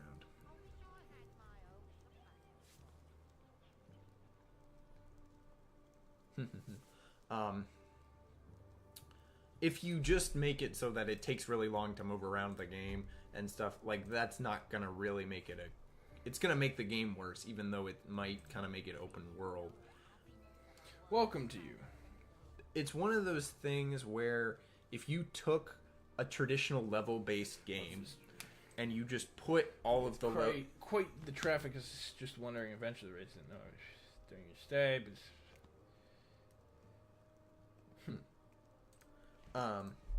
if you have a like a linear level-based game, and you take all those levels and you just stitch them together into a big thing, and you add a bunch of space in between the levels so that it's more of a world and stuff like that, you'll kind of get a decent imitation of the open world game. But really what the open world game is about is the optional stuff. Yeah, like, this is entirely optional. This is like a town that you never have to visit. You never get directed to visit. You never have to visit. In fact, if you don't click on the edges of the map, you might never find out this town exists. Yeah. Now, there are other people who talk about it, right? It's actually a really good open world game in the sense that nothing is, like, separate from anything else. I think that's a problem that some of the more modern ones have, where they kind of go, we want this area to we don't want you to go to this area, so we're going to separate it specifically. Like, nobody's going to talk about it. We're not going to have anything. And then maybe if it's a DLC area or something, we're going to do the same thing. We can get to Oldcastle, where we're not going to talk about it at all. No other character's going to mention it. It's only going to happen when you do the DLC kind of thing, which is really... It makes the world, like, the game... It makes the game kind of, like, flat a little bit, right? It makes it go from this sort of, all these people talk about Firewine and Gullikin, I should find out where that is, to, this is the DLC. This one guy who is the DLC has told me about Firewine and Gullikin. Yeah. Let's go over there, right? Unless you go out of your way to go exploring, which a lot of these games do pretty well, right? That's kind of what the pinnacle of Fallout 4 is, that you just explore a bunch of areas. So, but they have significantly improved for the enhanced editions, the amount of enemies that you would get. So in the original edition, it was based on the number of party members you had. Oh yeah, so as soon as you got 6. And now it's been updated to level. But okay, so we've been we're almost we're almost at 2 hours. 2 hours. So whenever you want to finish up with whatever thoughts you want to finish up with here. I mean, it doesn't do a ton of things that I wish it did. There's nothing. I don't think there's really anything in this game where you can look at it and say, I wish that they did that differently. Yeah, right. Like, what I want is there to be... I wish this game didn't have the breaks in between the areas, right? If it was a fully... Yes. If it didn't have the breaks, like, that would be awesome. But it does have the breaks. I think if you were going to make a true... Not a remaster... Oh, right. Yes, this is... that's a quest item from later. I don't remember Zerlong's boots being here. No, I think they were, yeah. If you... I mean, they are... If you... I think if you were going to actually remake this game, not do the Enhanced Edition, which is kind of a fancy-sounding remaster. Yeah. If you were going to actually remake this game, I think it's perfectly reasonable for you to take the whole game and stitch it into one big map. Oh, yeah. I mean, like there Fallout would be 3 or Fallout 4's some map. Weird stuff. there would be a little bit of weird stuff. You'd have to reorganize it, but I think, I mean, you could. There's a bunch of things that you could do to make this look good. The only problem is that top-down RPGs have not really been in style for a while, and even now they aren't really in style. I mean, you know, Baldur's Gate 3 is popular, Yeah.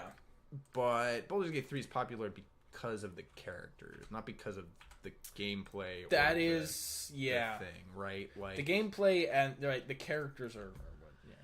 the RPG elements are not anything that we haven't seen before. Yeah. Right. See, now we're actually back on the supposed path, right? You're supposed Yes, if to you go go up to south- Friendly, south and of then you're supposed to Beregost. go to Beregost, and then you're supposed to go here and work your way to Nashville. Yeah.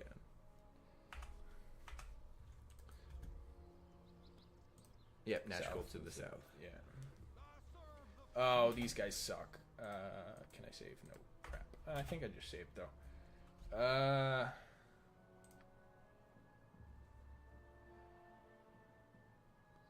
I think you might be able to get out of it because you've got high charisma. Yeah. No, I think I'm supposed to kill them. What? Why? Because you get free armor, and you don't get... You don't have to. There's no Baldur's Gate 3 is trash. I kind of agree with you, but I haven't played it, so I can't. You know, I can't. I don't There feel. are a couple things in Baldur's Gate 3 that I wish it did differently. But overall, I think it's a good game. I don't feel comfortable condemning it, mostly because I haven't played it, but I don't intend to play it because I don't think it's very good. It sure got. Oh, Sure, it's got better quality of life and graphics. Yeah, that's true. But I mean, died. if it didn't have better quality of life and better graphics and like better UI, I mean, that would be like that's just silly. You're just talking. Yeah, that's just goofy.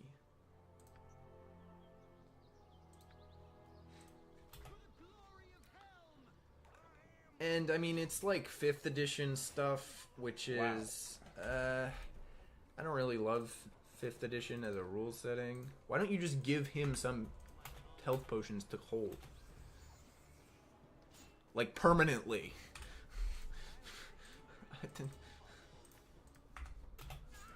Oh, never mind. Okay, I'm not doing this anymore. I think that's the end of the stream. We're gonna call it well. Um, Well, here, you've played all of them. Which one do you like the best? That's a tricky question. Probably 2. We'll have a follow up after.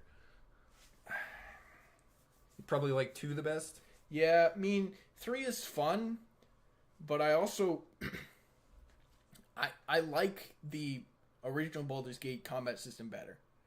Yeah, it could be a 5th edition version of that. I would like that probably better than I like this, because 5th edition does make serious strides in terms of usability. Meh. But yeah. You think the second one's the best, probably? Second one's probably the best, but I don't think it's the best if you haven't played the first one. Okay, that's interesting. Because Now- if you play the second one without playing the first one, you don't get anything, right? You're not meeting the characters again. You're meeting characters for the first time, Yeah, it's not the and same. it's not the same. And you're not starting at level 1. You're starting at level 6 or 7. Which does kind of improve, because the level 1 start is a little annoying. It is a little tedious, but it's not really that bad. Yeah. And it's weird to start an RPG at level 7 instead of level 1. It's actually kind of interesting. So if you were to compare them, if you're only gonna play 1, I would play 1 or 3. If you're gonna play 2, play 1 and 2. If you're gonna play, I mean, playing all 3 is what I would recommend, because the third one you is like it. You like all of them. I enjoy it. I like RPGs in general. I really like the thing. I wish that they didn't design the entire character interaction or add multiplayer, so that you have to choose the oh yes, you can't do multiplayer, and I mean that's true also in the old ones, but Well, no, but so the problem was they designed the game a little bit around multiplayer because they knew they were going to have it. 3.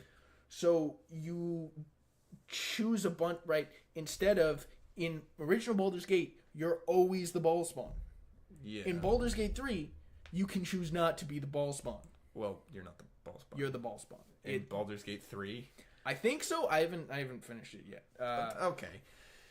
You might be. Baldur's Gate 1 had the same technology back then. Now as when it was created, that would be incredible. And I've thought about this. I really think someone should take Fallout 4's engine and remake Baldur's Gate, the original, in Fallout 4.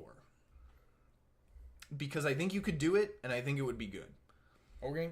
But or maybe Skyrim or one of those. Someone's probably done it actually. I haven't looked it up. I believe it's the same engine. It's all the Create engine, Michael. Yeah. So second question, and this will end the stream. Which of the Baldur's Gate games is open world?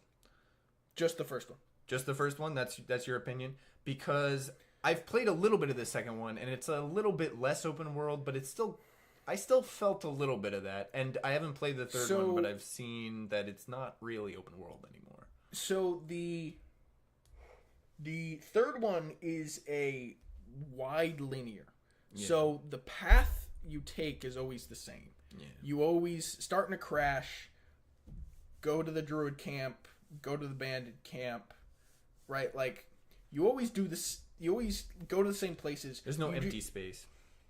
There is.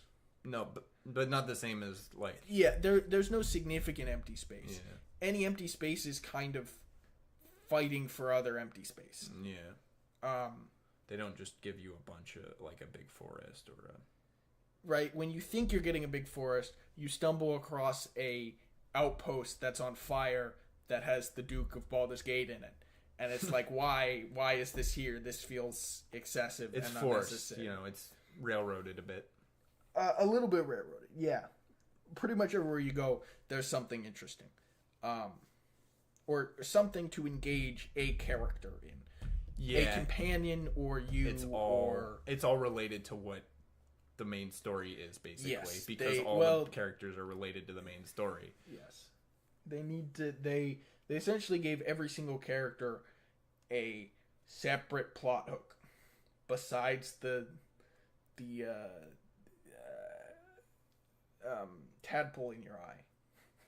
Oh, like yeah. Every single character is a separate plot thread. If the main story is a highway, every single character is an exit. Whereas in contrast, in Baldur's Gate 1, the characters are like little tiny outlet roads that you have to specifically wait and turn onto. Whereas in Baldur's Gate 3, it's all exits. You just it's not shift exits. lane. It's not exits. It's in Baldur's Gate 1, it's a turn in, back up, go out. In Baldur's Gate 3, it's move over a lane, go around and back in. Everything connects back up. Yeah, which is it's really good design from a game storytelling, like a connection from a design perspective. It's good to design. Well, from a design perspective, as in you want the people to really engage with the characters because that's where all the content is. And I think that's really the key. In Baldur's Gate 3, they want you to access all of, like, they're not designing the content to be purely optional. They're pushing you towards doing all of the character stuff. Not doing all the character stuff. It wants you to do. You get 3 other companions beside yourself. It wants you to do your thing and your favorite companion stuff, and that's about it. You don't have to do everything, but it pushes you. Like, there's no empty. Oh, everything has a hook, right? They're pushing you towards all of it. Yeah. And while it's optional, it doesn't feel the same as this one where you're not getting pushed really anywhere. You're getting a whole bunch of information, some of which is relevant and some of which isn't, and you decide, like, it feels like you decide where to go here. Which is why I think Baldur's Gate 2 is the best. Because there are a lot of hooks for all the characters, Yeah. but none of the characters are super important. It's not a campaign spanning quest, right? In Baldur's Gate 3, you meet Will, who's the son of it. He has a backstory and stuff, whatever. Yeah. You meet him, and then you meet him, and then you're like, he's like, oh, I'm a hero, and you're like, okay, cool, I can use a hero. Whatever. You're competent, and then you stumble upon this burning building. Increaser. Oh, yeah. Whole black screen. If we're gonna keep dogging. Yeah. Right, you meet Will, and then his father is in trouble, and then that's his whole thing. And, right, like, but in Baldur's Gate 2, you see a propagandist in the Temple District spreading about a new cult. And you get talked to by the priest of Lathander, who says, you should go deal with this. We'll pay you to go deal with this. Go deal with this, please. And he says, go in the sewers. There's somewhere in there. So you go into the sewers, because you need money for the main quest. And you meet Keldorn. And that's Keldorn's starting quest, is you go into the sewers and you fight the thing. I think it feels a lot more natural, really. Yeah, right. You meet him, not and shoehorned.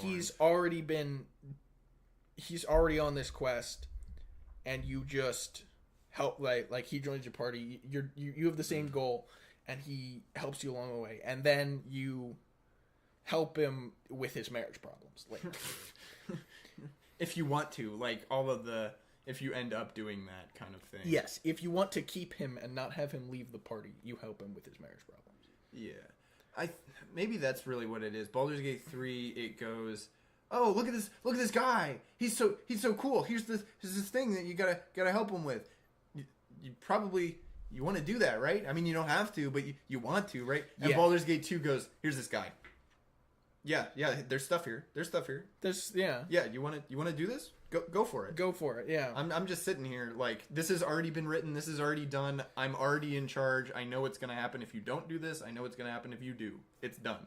Yeah. Like, it's almost a sort of like, the game isn't pretending that it's real. The game knows that it's the dungeon master and that it's a game and that, you're making a choice to help this character and but it's also a side quest, pretending right? that the problem with we're trying to convince side quests in Baldur's Gate 3 is they're all side quests. Like they all connect up to the main story. Yeah, none of them, right? Like none of them are on their own. You go searching for, right? Like Will's dad is in trouble because he's the Duke of Baldur's Gate and he's been captured. Yeah. And it's like, that's never happened before. Guess where he is? He's in this big tower where the main quest is. And the way to save him is to do the main quest. And just in the area in the dungeon where the main quest is. Yeah. Just specifically do the thing in, like, that area. Yeah. Yeah, like the game feels like it's trying to convince you to do the side quests when that makes a bad side quest, right? The game's not confident. Yeah. It's but it's got confidence. I think it's anxious about if you'll actually enjoy playing it. If you don't want to play Baldur's Gate 1 and your options are between 2 and 3, you should play 3.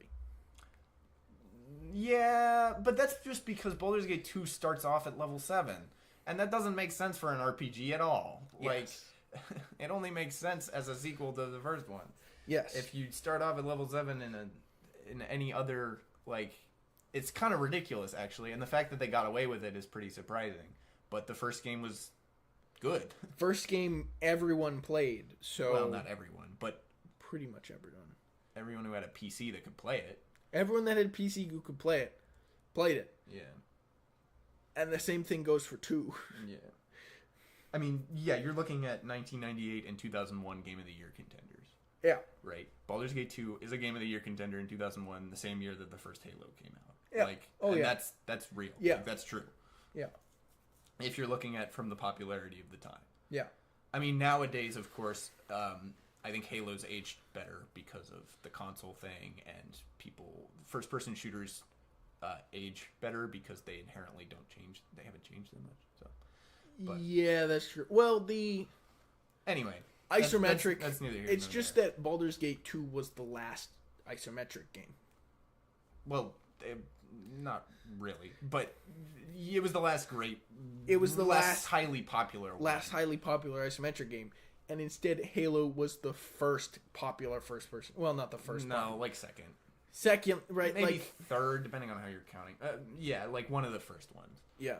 Anyway, I think What are we doing 2 weeks from now or it's up next to week? you. I wasn't sure what you wanted to go through after here because now we're at This is. it's the transition to sort of real. Yeah, I mean, we could do Morwinds. Up to you. I Whatever don't you want know. to do. We could just do Baldur's Gate 2 If you want to do that, we can do that. to see how. How it's because you said it's not really. An Yeah, open to world. see So how we it's can not see an how open it's world. not. So that might take a while because the dungeon takes forever. Hey, whatever you want. Yeah, I can do what I want. Yeah, it's your stream. Yeah. Okay. Might do 2 then. Some guy mentioned it to me. We should say thank you for watching to the people who are watching. Thank you for watching. Thank you. Thank you so much. The 15 views according to this Yeah, I don't know how it counts that. So YouTube live.